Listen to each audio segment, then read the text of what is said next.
ایران پر حملہ کر دیا ہے. اس نے آخرکار امریکہ نے بھی اب ایران پر حملہ کر دیا ہے. اس نے امریکہ بھی اب جنگ میں شامل ہو چکا ہے. ایران پر حملہ کر دیا ہے. امریکی صدر ٹرمپ کی جانب سے یہ کہا گیا ہے, انہوں نے مزید کہا ہے کہ ہم نے 3 نیوکلیئر سائٹس کو کامیابی سے نشانہ بنایا ہے. فردو، نتنز اور اصفہان میں حملے کیے گئے ہیں. تمام طیارے اب ایران کی فضائی حدود سے باہر ہیں. اب امن کا وقت ہے. ایران نے اس پریشر کو کسی نہ کسی طرح ریٹیلیٹ کیا ہے. اس نے آپریشن وعدہ صادق سوم کے تحت اسرائیل پر حملے جاری رکھے ہوئے ہیں.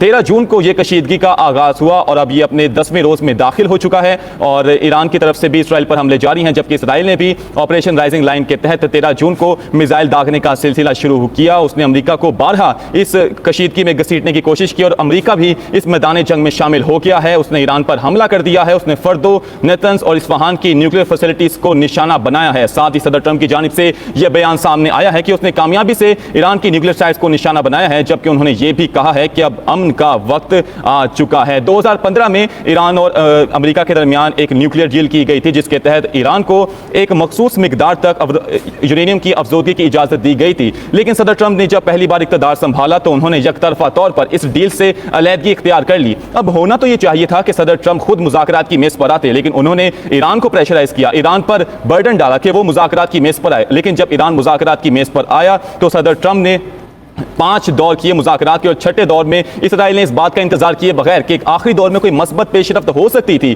اس نے ایران پر حملہ کرنا شروع کر دیا اور اب امریکہ بھی اس حملے میں شامل ہو چکا ہے. اس نے 3 نیوکلیئر سائٹس کو نشانہ بنایا ہے, جس میں فردو، نتنز اور اصفہان شامل ہیں, جبکہ صدر ٹرمپ نے اس کے ساتھ یہ بھی کہا ہے کہ اب امن کا وقت آ چکا ہے. تمام طیارے اب ایران کی فضائی حدود سے باہر ہیں.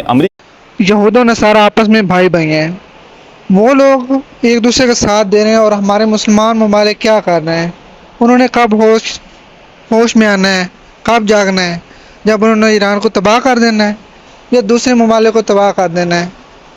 جو مسلمانوں کوئی ہوش کے ناخن لو, جاگ جاؤ.